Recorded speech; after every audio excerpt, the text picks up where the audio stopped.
So, I was speaking with my friend the other day. We were taking a drive at night. You know, we're just having a conversation. I mean, that's because that's all you can really do when you live in country Australia. You're about 80,000 kilometers away from anything fun. So we're going for this drive. My friend says something that just got me thinking. He said to me that in 2019 he believes that there's only two types of movies being made. Big budget, holy fuck, superhero, fucking big event, fucking movies, holy shit! And very low budget independent movies that me and him enjoy and watch frequently, but most people probably have never seen or even give the slightest fuck. When he said this to me, I paused for a moment and I just went, fuck. He was right. I mean, that realization, it bummed me out, you know? Middle budget films historically push cinema to new heights. And Hollywood seems to have forgotten that original films can be blockbusters as well. I mean, for example, there was this small, low budget space movie that came out in 1977. I mean, you may not have heard of it. It's called Star Wars. Yeah, that's right, fucking Star Wars was a middle range movie of only $11 million budget. Now, $11 million may sound like a lot, but it's not in comparison to the scale and size of that fucking movie. That is the power of originality. In a world of endless sequels and the unbearable scarcity of original shit being made for mass audiences, it can be easy for young, inspiring filmmakers to give up before they get started. But I don't think they should give up at all. Instead, here's what they should do. They should have a look at this man, take a lesson from this man right here. Yes, this white-haired, beautiful fuck, his name is John Carpenter. And I'm going to tell you why he is one of the greatest filmmakers to ever walk this planet. John Carpenter has made countless masterpieces of cinema throughout his career. And he personally scored most of these films as well with his beautiful original soundtracks.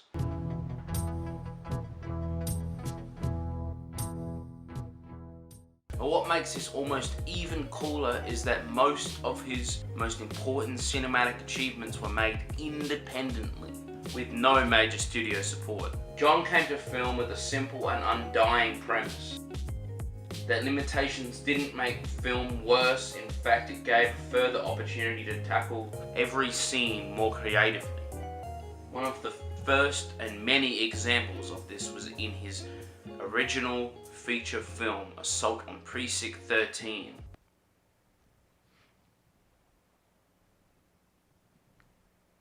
Got a light?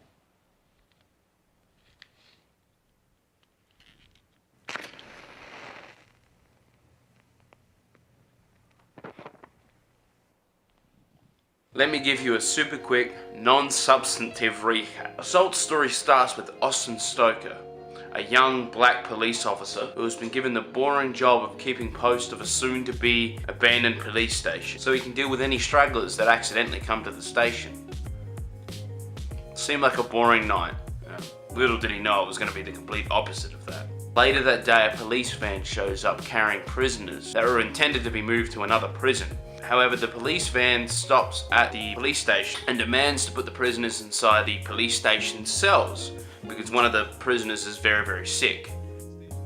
At the same time, we see a young girl. We don't really know much about the young girl, we just see her and her father. The young girl goes up to an ice cream van she sees and buys ice cream from an ice cream vendor. At the same time, a local gang that we saw very briefly earlier in the film come up and rob the ice cream vendor and shoot him dead. The little girl witnesses this, and the lead gang member shoots the little girl in the fucking chest. Bang, she's dead. Her father sees this.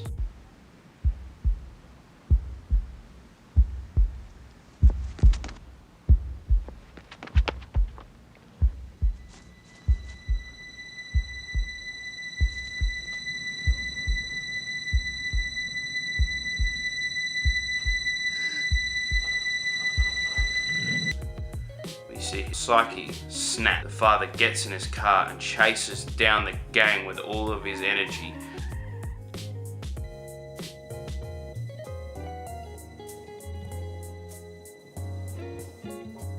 It's extremely visceral and tense. Holy fuck moment. and he finally reaches the leading gang member and shoots him right in the chest. Bang! Oh my god, it feels so visceral as an audience. It's just so cathartic. And then all of a sudden, seemingly hundreds of gang members come out of nowhere. And they all start charging for the father. The father runs with all his might.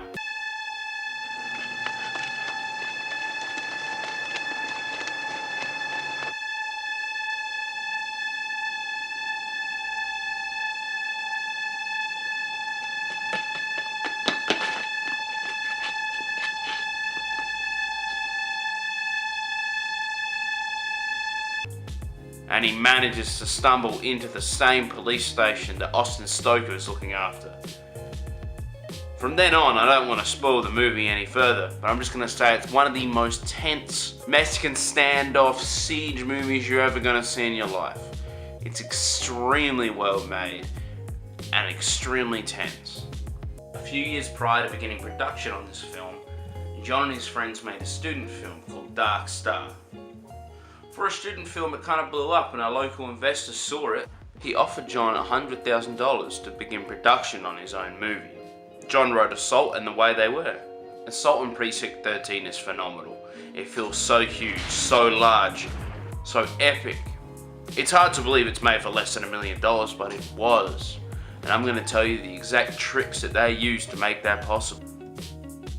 John began principal photography for Assault in 1975, armed with a budget of $100,000 and complete creative control. He and his close friends and collaborators worked on Assault for 30 days straight with no breaks. As you can see in this opening scene, this group of young black men were students with John at his college. And they begged John to be part of the film, and John put them in there. They rented out a real functioning police station, which they shot at every single night until sunrise. They made it look like this real, functioning police station was riddled with bullets and destruction by the end of the film. They did this by placing fake sugar glass in the windows when they were shot out, along with using putty on the walls to create realistic bullet effects. It's amazing how these cheap special effects can look so effective on screen. All the other scenes outside of this police station were shot without permits, more or less. John would simply lock the camera into place inside the car, and the actors would drive around the actual city of Los Angeles while acting in real traffic. Now this worked very well for simple driving scenes, but one of the most intense scenes in the film is when the father chases down the gang. They had a very small amount of possible road to shoot this on. Through extremely clever close-ups and editing tricks, John was able to pull off fast, emotional, and erratic car chase scene without traveling very far at all. The thing that makes this even better is that these money-saving techniques actually made the scene more intense and made the scene even better in a way. Chase scene became more visceral, more claustrophobic. Much like the emotions the father was feeling in that moment, you felt connected to the scene and connected to the emotions of this man. So when he finally kills that guy, it feels so cathartic. This film feels huge. It feels massive. And this is due to a lot of reasons. Most notably, its very intelligent use of visual effects. And its quite odd use for an independent film. It's Panavision widescreen camera that makes the film's scope feel so enormous. At the end of the exhaustive principal photography, where many days were spent filming for 24 hours, they were left with a budget of around $15 left. They couldn't afford a composer. So John and his friend Dan Wyman gave themselves one whole day in a studio to record one of their own. It became one of John Carpenter's first synthy dreamscape soundtracks that would later become a hallmark in his later films. If you haven't seen this film, do yourself a favour. Give it a watch. I imagine you'll be just as inspired and enthralled by it as I am. Now, I'm going to leave you with a word from the man himself. Well, here's my advice to you. I think that you are now at a brilliant time. I wish I was starting now, because you have a new technology that you can make a movie with that's cheap. Your digital camera, okay? Make a movie. Start making movies is my advice to anybody. Just make it. make it great. Then get it shown. Then make another one. Keep working. There's no other way to do it.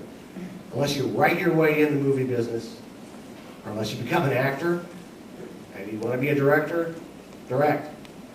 Make a film. Show it to somebody. Make another film. Show it to them. You'll make it. If I can do it, you can do it.